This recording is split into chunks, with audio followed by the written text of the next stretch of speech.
안녕하십니까, 권자입니다. 요즘 월드컵이 한창이죠. 여러분 잘 보고 계신가요? 야, 정말 감동의 연속이죠. 와, 우리나라가 16강 올라가리라고 누가 상상이나 했겠습니까? 솔직히 저 기대 안 했거든요. 와, 그런데 그 어려운 경우의 수를 뚫고 해내네요. 아, 대단합니다. 그런데 이 월드컵을 혹시 뭘로 보십니까?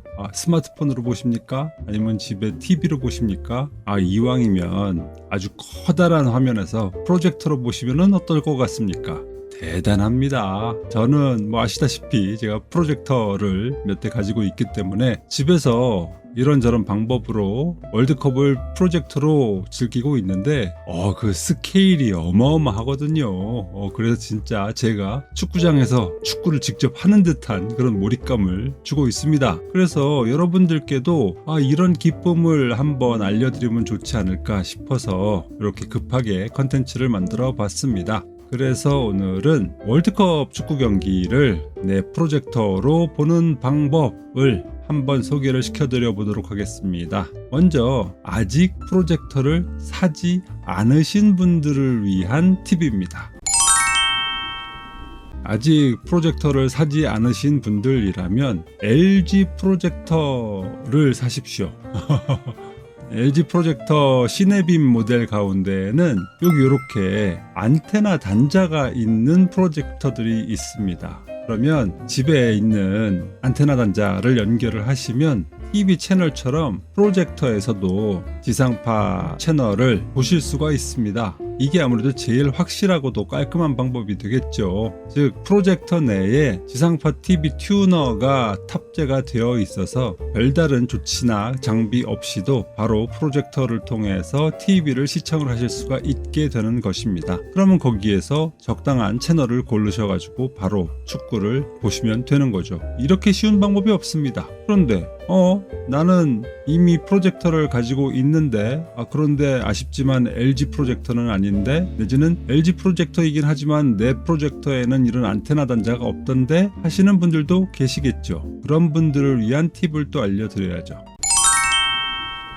두 번째 방법으로는 IPTV를 사용하시는 방법입니다. IPTV 하면 인터넷 선을 통해서 지상파를 포함한 여러 케이블 TV의 채널들을 감상을 하실 수가 있는 인터넷 TV 가입 상품을 말하는 것이죠. 저는 집에서 LG U+ 인터넷망을 사용을 하고 있고요. 얼마 전까지 TVG 4K UHD 상품을 이용을 하고 있었습니다. 그래서 이 경우에 보통은 이 셋탑박스와 TV가 HDMI 케이블로 연결이 되어 있잖아요. 그런데 이 TV에 연결된 HDMI 라인을 뽑아가지고 프로젝터에다가 연결을 하면 그러면은 바로 프로젝터에서 IPTV의 컨텐츠를 감상을 하실 수가 있게 되는 것입니다. 참 쉽죠. 어려울 게 없습니다. 그런데 저는 요즘은 이 방법을 사용을 하고 있지 않습니다. 왜냐하면 제가 IPTV를 해지를 했거든요. 저에게는 IPTV는 쓸모가 없어졌습니다. 제가 디즈니 플러스니 넷플릭스니 쿠팡 플레이니 웨이브니 이런 것들을 사용을 하다 보니까 굳이 매 달마다 10,000원 넘게 IPTV를 돈 주고 볼 이유가 없더라고요. 그리고 아파트에는 공시청 안테나로 연결이 된 안테나 라인이 있어서 굳이 IPTV를 통하지 않더라도 안테나를 통해서 공중파를 비롯한 여러 유선 TV들을 볼 수가 있어서 저에게는 IPTV가 필요하지 않았습니다. 그래서 해지를 하다 보니 이렇게 정작 중요한 이벤트가 있을 때 프로젝터를 사용하는 데 있어서의 좀 난점이 발생을 했군요. 아쉽기는 하지만 다른 방법을 찾아봐야겠죠. 세 번째 방법으로는 외부 TV 튜너를 이용하는 방법입니다. 이번에 광군제 때 제가 몇 가지 제품을 산 것이 있는데요. 그 중에 하나가 바로 이 제품입니다. 미쿨의 KT1이라고 하는 셋탑박스인데요. 안드로이드 TV 셋탑박스인데 여기 보시면 이렇게 안테나 단자가 나와 있는 게 보여요. 이걸 딱 보고 나서 이거다. 안드로이드 TV 셋탑박스로도 쓰면서 지상파 TV를 또 같이 볼 수가 있겠구나 라는 희망에 차서 광군제 세일 기간 때 뒤도 돌아보지 않고 덥석 샀습니다. 여기 제품 설명을 보니까 이렇게 EPG 일렉트로닉 프로그램 가이드 해가지고 공중파를 통해서 방송이 되는 컨텐츠에 대해서도 이렇게 일정표 같은 것들도 잘 보여준다 사용된다라고 나와 있더라고요. 그래서 야, 좋구나라고 생각을 하고 이제나 저제나 상품이 배송될 날만 기다리고 있었죠. 그리고 이렇게 도착을 했습니다. 언박싱을 하고 있는데요. 가만히 있어봐. 이거 좀 이상한데? 이거 보실래요? 분명히 안테나 포트가 있기는 한데 구멍이 맞지를 않아요. 이게 뭐야? 왜 이래? 예, 우리 아파트에 있는 일반적인 안테나 선과는 맞지 않는 구멍을 가지고 있었습니다. 이게 뭔 상황이냐? 예, 이렇게 생긴 요 구멍이요, BNC 타입의 포트라고 하는데요. 요 형식은 유럽에서만 쓰이는 디지털 TV용 포트 형식이라는 거예요. 그래서 우리나라에는 맞지 않는다라는 겁니다. 그럼 이 위에 있는 이런 안테나 방식을 뭐라고 하는데? 예, RF 방식이라고 한다라는 거죠. 그래서 이럴 수가. 진짜 공부 조금만 더 할 걸. 우리나라의 이 안테나 형식은 RF라고 하는 것이고 미쿨에 달려있는 이 포트는 BNC 포트이기 때문에 서로 맞지를 않는구나 라고 뒤늦게 깨닫게 된 것이죠. 그런데 이대로 물러나면 또 관자가 아니죠. 설마 그냥 이대로 끝날 수는 없지 않습니까? 그래서 막 찾다 보니까 RF 형식의 케이블과 BNC 포트를 연결을 할 수 있게 해주는 이런 젠더가 있는 겁니다. 그래서 황급하게 또 구매를 해다가서 이렇게 연결을 해봤습니다. 그리고 채널을 검색을 해봤죠. 이제 뭐가 나오려나?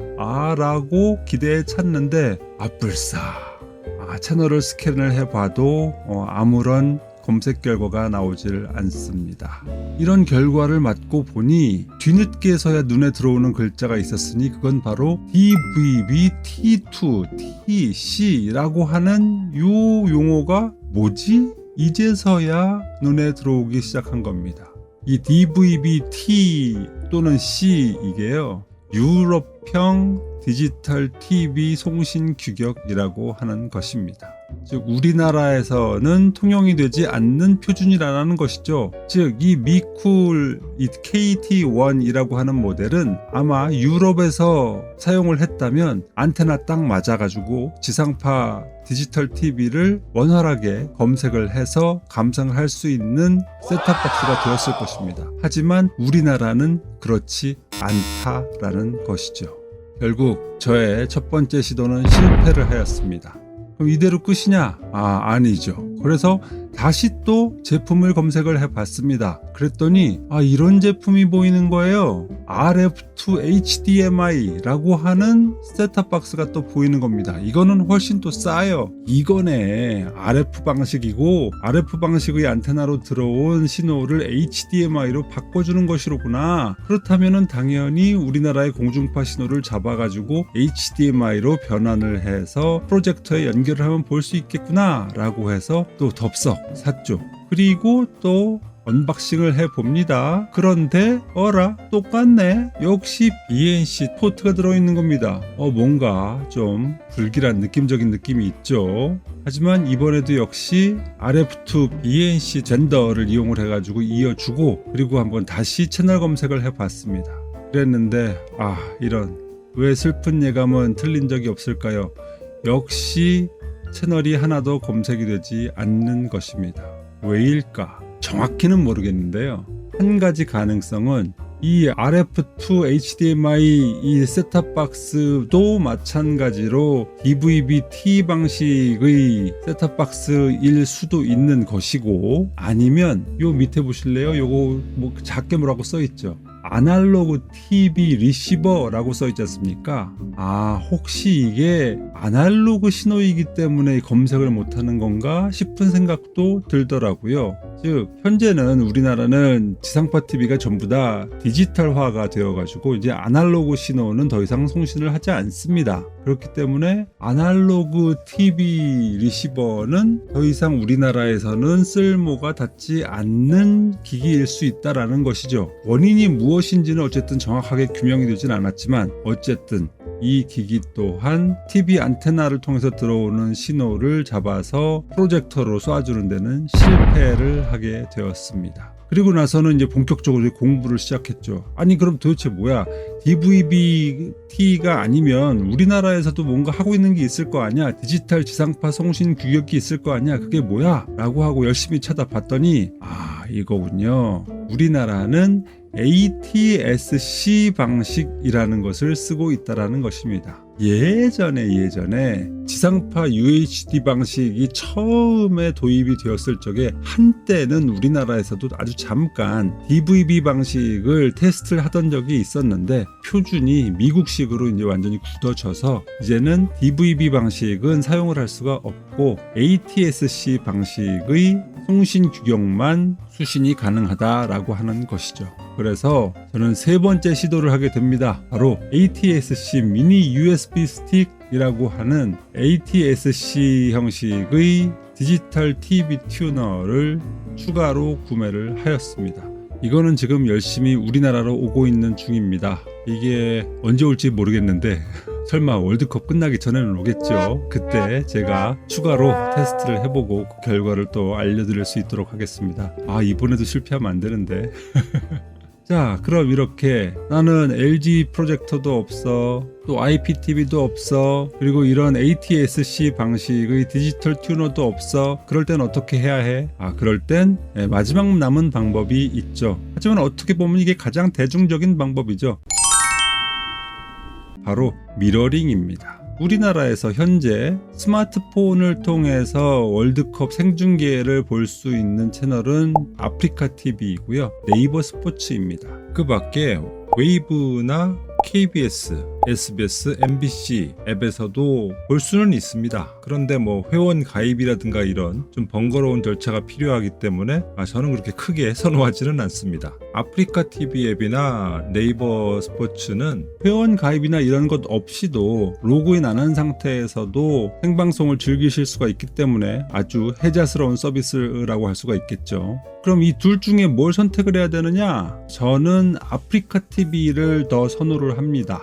왜냐하면 네이버 스포츠 같은 경우에는 특별한 브라우저를 사용하지 않는 범용적인 브라우저로는 720p가 최대인 것 같아요. 그런데 아프리카TV의 경우에는 최대 1080p까지 나오는 것 같습니다. 그래서 좀 더 화질이 좀 나은 것 같다라는 생각이 들더라고요. 근데 가만히 있어봐. 생각해보니까는 아프리카TV 앱이 모바일용 말고 안드로이드 TV용 앱도 있던데, 그럼 그걸로 바로 그냥 다이렉트로 보면 더 편한 거 아니야? 미러링 쓸 필요 없는 거 아니야? 아닙니다. 실제로 안드로이드 TV용 아프리카TV 앱을 한번 구동시켜 보잖아요. 여기에서는 어디에서도 월드컵의 흔적을 찾아볼 수가 없습니다. 아무래도 이 아프리카TV가 월드컵 중계권을 구매를 할 때 모바일 플랫폼용 중계권만 확보를 하고 TV용 플랫폼을 위한 중계권은 확보를 하지 못한 것 같습니다. 그래서 아프리카TV가 TV용 셋탑박스 앱에서는 구현이 되지 않도록 하는 조치를 취한 것 같습니다. 아마 라이선스 문제가 되겠죠. 그래서 반드시 모바일, 즉 스마트폰 상에서 플레이를 시킨 다음에 미러링을 할 수밖에 없는 그런 상황이다라는 것이죠. 그럼 웨이브 안드로이드 TV용 앱은 어때? 웨이브 안드로이드 TV용 앱은 카타르 월드컵 관련 콘텐츠가 있기는 있어요. 그런데 라이브가 아니에요. 녹화분만 들어 있습니다. 그래서 실시간으로 관람하는 것은 불가능하고 이미 한 경기들에 대해서만 볼 수가 있다라는 것은 참조를 하시기 바랍니다. 근데 모바일에서 재생을 하는데 아프리카TV 앱에서는 크롬캐스트 캐스팅 기능을 제공을 하잖아. 그러면 요걸 바로 그냥 다이렉트로 눌러가지고 연결할 수 있지 않아? 이것도 역시 안 됩니다. 실제로 이 크롬캐스트 버튼을 한번 터치를 해보잖아요. 그러면 이렇게 뜹니다. 크롬캐스트 기능을 지원을 하지 않는다 라고 아주 친절하게 뜨는군요. 좀 아쉽습니다. 그러면은 웨이브에서 크롬캐스트 캐스팅 기능은 어때? 요거는 쓸만합니다. 제가 테스트를 해봤는데 캐스팅이 잘 됩니다. 유용하게 사용하실 수 있을 것 같습니다. 근데 그러려면 먼저 웨이브에 유료 회원 가입이 선행이 돼야 되겠죠. 어쨌든 그래서 결국은 남은 방법은 스마트폰을 그대로 미러링을 해서 빔 프로젝터에다 뿌려주는 방식이 되겠죠. 빔 프로젝터에 내장이 된 미러링 기능을 이용을 하시든 아니면 깡통 프로젝터라면 뭐 크롬캐스트 4나 기타 다른 셋톱박스의 미러링 기능을 활성화를 시켜서 미러링을 하시면 되고요. 근데 프로젝터 중에는 안드로이드 TV OS를 사용하는 경우도 있지만 타이젠 OS를 쓰는 경우도 있잖아.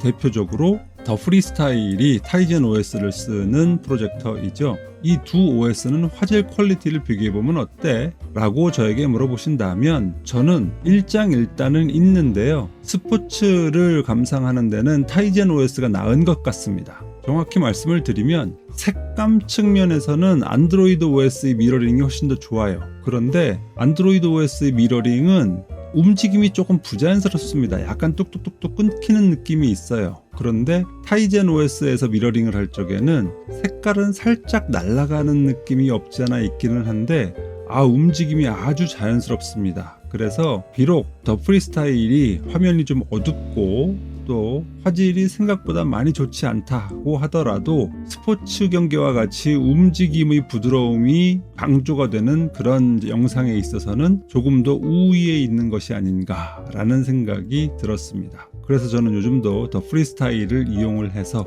밤마다 월드컵 경기를 즐기고 있습니다.